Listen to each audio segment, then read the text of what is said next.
Okay, so what I want to cover first and foremost, before we start getting into, how you can get the key of courage and unlock it within you, is I want to cover not only the importance of having the key of courage, but also what the key of courage really is, what it means to have the key of courage. Because I feel like there's a lot of misconceptions with that, and we're going to go into the myths about courage in a different video too. But to start out with, knowing what the importance of courage is going to be crucial, because I feel like this is something that should have been taught in schools, but really isn't. Nobody ever goes to a class about courage when it's pretty much one of the main things that you need in any area of your life to become hyper successful. You need to develop courage to go out of your comfort zone, because being stuck in your comfort zone is an area where there is no growth that can happen. You can only grow in your zone of discomfort. And this is one of the reasons as to why so many people get given adversities by, a higher power. And the reason is because it's preparing them for them to become better for what they've asked for. So if you've asked for something great and you have an adversity that comes your way, then know that that's a gift that you've been given so that you can step out of your comfort zone. Because if you don't seek discomfort, then discomfort will seek you. I'm gonna say that again. If you don't seek discomfort, discomfort will seek you. And if you seek, the opposite works too. If you seek discomfort, then comfort will seek you. And that's really what everybody wants. So it's like this backwards approach, this counterintuitive approach that I was saying about understanding the law of cause and effect, where by going towards discomfort, the effect of that is that you create a bigger zone of comfort. You have more confidence in more areas. It's like you have those people that never go out of their house. And the reason that they don't is because they say, I've got social anxiety.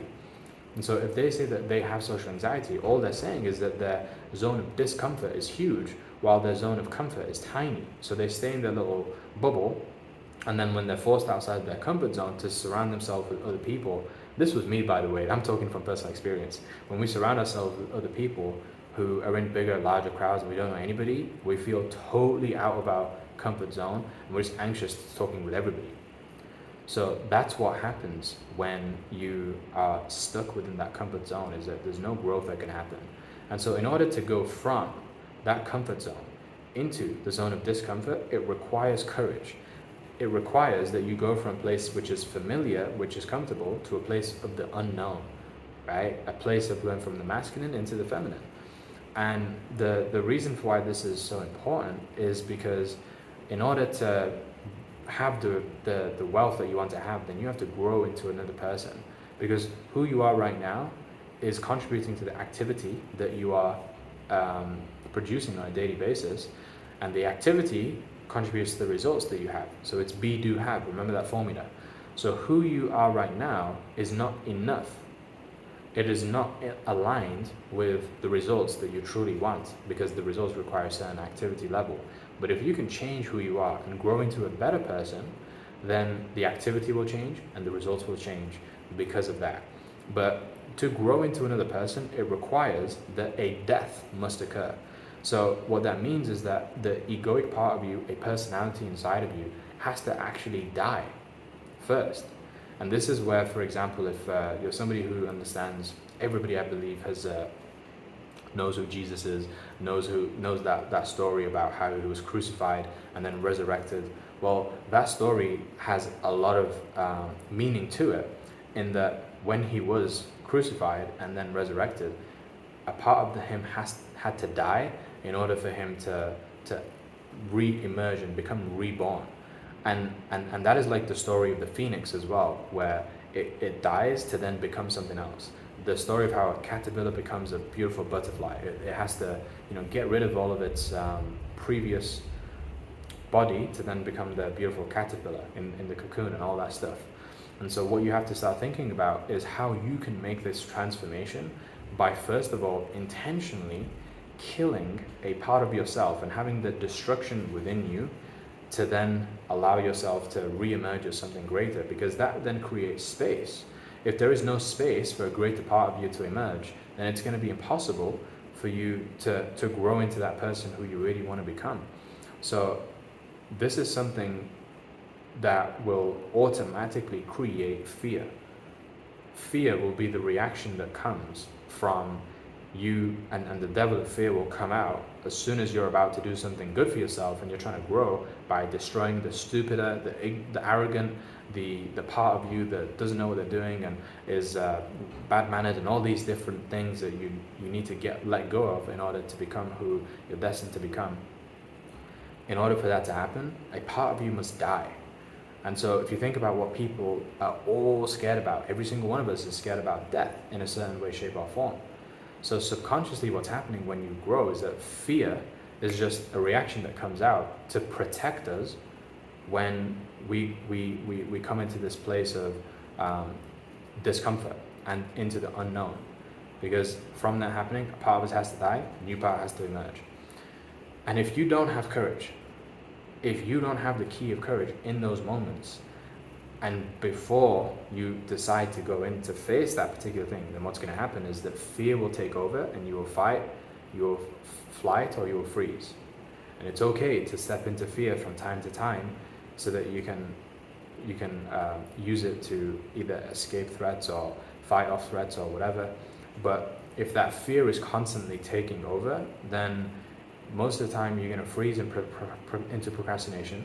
You're going to flight, you're going to run away from all the things that you know you have to face, and you are going to fight when it is unnecessary and fight the people who you genuinely care about. When really what you want to be doing is you want to be brave, right? You want to be courageous about the situation. So I want to speak now a little bit more about what bravery truly is. What does courage mean? And when we look up the definition of courage, it actually means it is the ability to do something that frightens one. In other words, it's bravery.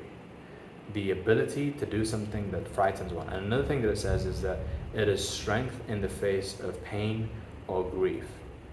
Now think about that. A lot of people who I've spoken to, they kind of come to me right now and they say like, you seem like you're quite a confident person. You seem like, you're the type of person who doesn't really get too scared or anything like that. And I'm like, that is the furthest thing from the truth that you could have possibly said to me. It's almost an insult, because what it's basically saying is that I'm not human. It's saying that I don't have any fears. I don't have any of the negative emotions, anything like that, which is total bullshit. The truth is that I'm better at managing my fear. That's all it is. The truth is that I face my fear more often, to the point where those little things that seem like they're really scary to certain people are no longer scary to me. The truth is that I actually have more fear that I've unlocked than most people. Because when you think about it like this, there's a saying in the Bible, I believe it is, it's either a saying or I'm not going to go for the actual saying because I'm not that type of person that remembers these Bible verses yet. But the devil actually says to his following, his group of workers, that you want to leave the people who are going down the path of already committing sins. And the reason why you want to leave those people is because they're his best followers. And if you touch them, it's kind of like that mentality of, if it isn't broke, then don't fix it. Whatever they're doing right now, it isn't broke, so don't fix it. Don't even mess with them. The people you want to mess with is the people who are on their path, on their purpose, and doing the things that they really want to do. So the reason for why I experience so much fear is because I'm on the path and I'm all into where it is that I want to go. So the devil of fear is always trying to attack me. That's happening, and that is confirmation that I'm on the right track. And if you right now are experiencing a lot of fear in where you're going, then understand that is confirmation that you're on the right track. That was like a huge epiphany for me when I understand that. So here's the thing: is that when it comes to your courage that you have to build, understand that courage is not the absence of fear.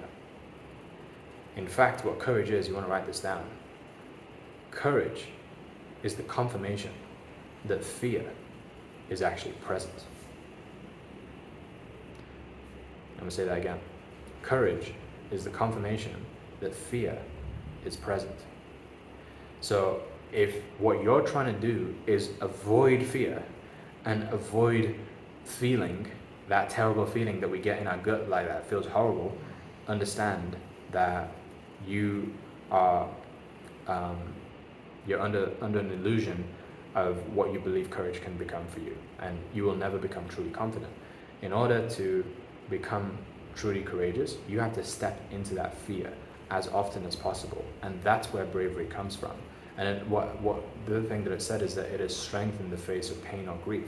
So without any pain, without any adversity, without any grief, without any of those challenges that come into your life, you can never become a courageous person. So see all those things as gifts, because they are some of the best things that can be given to you so that you can become that superhero in your life.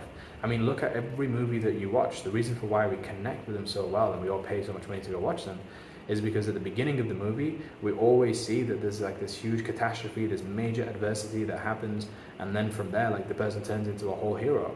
It's like one of my favorite series that I've watched recently is Attack on Titan, which is an anime series where at the beginning of the series, the first thing that happens is that one of these titans goes and eats his mum, which sounds absolutely horrible. I shouldn't be laughing at it really, but it's just, the reason why I'm smiling is because it's so crazy. And that at the beginning, like the worst possible thing that you can possibly imagine happening to a person, he became a victim, but through becoming a victim, he chose to become a victor. He chose to become the hero.